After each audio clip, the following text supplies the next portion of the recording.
تخيل شبكة حديدية تمتد على طول 66 كيلومتراً، 12 محطة حضرية تربط أربعاً من أهم مدن المملكة، وطاقة استيعابية هائلة تصل إلى 3.7 مليون مسافر سنوياً. هذا ليس مجرد مشروع عادي، ولا مجرد سكة حديدية إضافية.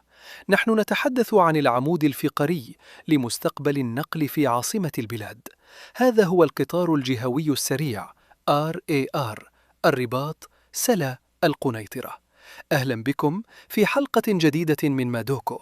اليوم نواصل رحلتنا التي بدأناها في حلقتنا السابقة حول RAR، الدار البيضاء، والتي تجدون رابطها في الوصف أسفل الفيديو، لنستكشف معا كيف ستتغير ملامح التنقل في جهة الرباط. ولا تنسوا متابعتنا، ففي جعبتنا حلقة خاصة قريبا عن مشروع RAR في جهة طنجة، تطوان، الحسيمة في شمال غرب المغرب. تتشكل واحدة من أكثر المناطق كثافة وحيوية في القارة الإفريقية، جهة الرباط سلا القنيطرة. مدن متلاصقة جغرافياً، اقتصاد إداري وسياسي مركزي، وحركة يومية صاخبة بمئات الآلاف من التنقلات. لكن الواقع اليومي يخبرنا بحقيقة واحدة: البنية الطرقية الحالية لم تعد كافية لاستيعاب هذا الطوفان البشري. في عام 2023، ومن قلب الاستراتيجية الوطنية للمكتب الوطني للسكك الحديدية، انطلقت الرؤية: تحويل النقل الحضري إلى نظام سريع منتظم وعالي السعة. الهدف واضح تماما: نسخة مغربية متطورة تحاكي أنظمة RAR في باريس أو لندن. 12 محطة ستكون هي نقاط الارتكاز في هذه الرحلة، تبدأ من القنيطرة مرورا بسيدي الطيب وسيدي بوكنادل، ثم سلا، تابريكت، وسلا المدينة، وصولا إلى قلب العاصمة في الرباط المدينة، والرباط أكدال، ثم حي الرياض، تمارة، وعين عتيق، لتنتهي الرحلة في صخيرات. ولكن ما الذي يميز هذا النظام تقنياً؟ لنتوقف قليلاً. هذا ليس قطاراً فائق السرعة مثل البراق. نحن هنا أمام منظومة أوتوموتريس، قطارات كهربائية حضرية صممت خصيصاً للتوقف المتكرر والخدمة السريعة، التي تشبه المترو الإقليمي، بسرعة تشريلية تتراوح بين 120 و 160 كيلومتراً في الساعة، وبتردد رحلات يصل إلى قطار كل 15 دقيقة، وقد يقل عن 8 دقائق في أوقات الذروة مستقبلاً. سيتحول مفهوم الوقت في الجهة.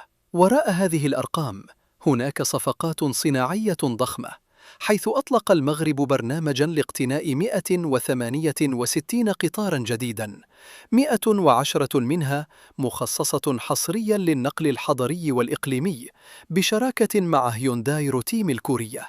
هذه القطارات ستشكل العمود الفقري للشبكة، بمواصفات موحدة ودرجة واحدة، موجهة للنقل اليومي عالي الكثافة. اقتصادياً، نحن نتحدث عن استثمارات تتجاوز 9.78 مليار درهم ضمن خطة المكتب الوطني للسكك الحديدية للفترة ما بين 2025 و2027.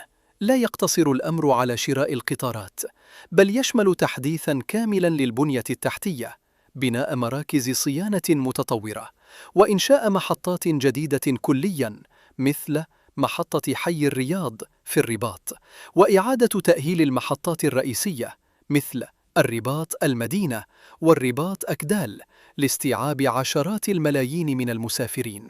الأهم من ذلك كله هو التكامل. RAR لن يعمل في معزل عن العالم، بل سيكون الحلقة المفقودة التي تربط قطار البراق فائق السرعة بقطارات الأطلس بين المدن وشبكة TNR الجهوية. نظام واحد متعدد الطبقات يربط المحلي بالوطني في تناغم فريد. والرهان الاستراتيجي واضح: تقليل الضغط على الطرق، خفض زمن التنقل، وتحضير المملكة للاستحقاق العالمي الأكبر، كأس العالم 2030. وفي هذا السياق برز تطور جديد يعزز هذا المسار بشكل مباشر. بتاريخ 19 من أبريل 2026 صادق المغرب على اتفاقية تمويل جديدة بقيمة 100 مليون يورو مع الوكالة الفرنسية للتنمية، موجهة لدعم مشروع إحداث شبكة القطار الجهوي السريع بالعاصمة الرباط. هذه الخطوة ليست مجرد تمويل إضافي، بل إشارة قوية على ثقة المؤسسات الدولية في هذا المشروع الاستراتيجي، وعلى عمق الشراكة بين المغرب وفرنسا في مجالات البنية التحتية والنقل المستدام. هذا التمويل يأتي ليواكب الرؤية الوطنية لتحديث منظومة النقل الحضري وشبه الحضري، من خلال توفير بديل فعال وآمن للتنقل اليومي، وربط أحياء الرباط بمحيطها وضواحيها بشبكة سككية حديثة، كما سيساهم بشكل مباشر في تقليص الضغط المتزايد على وسائل النقل التقليدية وتحسين انسيابية حركة السير داخل المدينة ومداخلها في ظل التوسع العمراني والنمو الديمغرافي المتسارع الذي تعرفه الجهة. ومن الجانب الاقتصادي، يعزز هذا الاستثمار جاذبية الرباط كقطب إداري ومالي عبر تقليص زمن التنقل بين مناطق السكن والعمل، وتحسين الولوج إلى مراكز الخدمات والأنشطة الاقتصادية، ما سينعكس إيجاباً على الإنتاجية وجودة الحياة. كما يؤكد في الوقت ذاته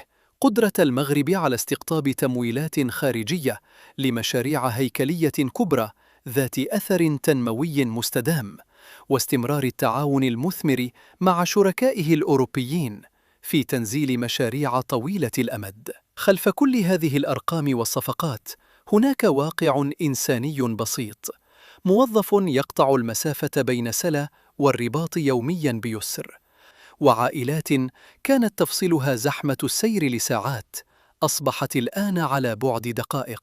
هذا المشروع لا يعيد تعريف المسافات بالكيلومترات، بل يعيد تعريف القرب بالدقائق.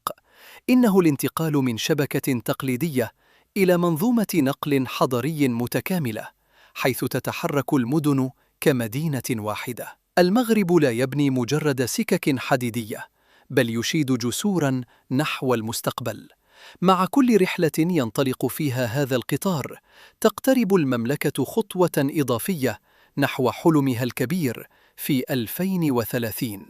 السؤال الآن ليس متى سيصل القطار، بل إلى أي مدى سيصل طموحنا؟ شاركونا في التعليقات.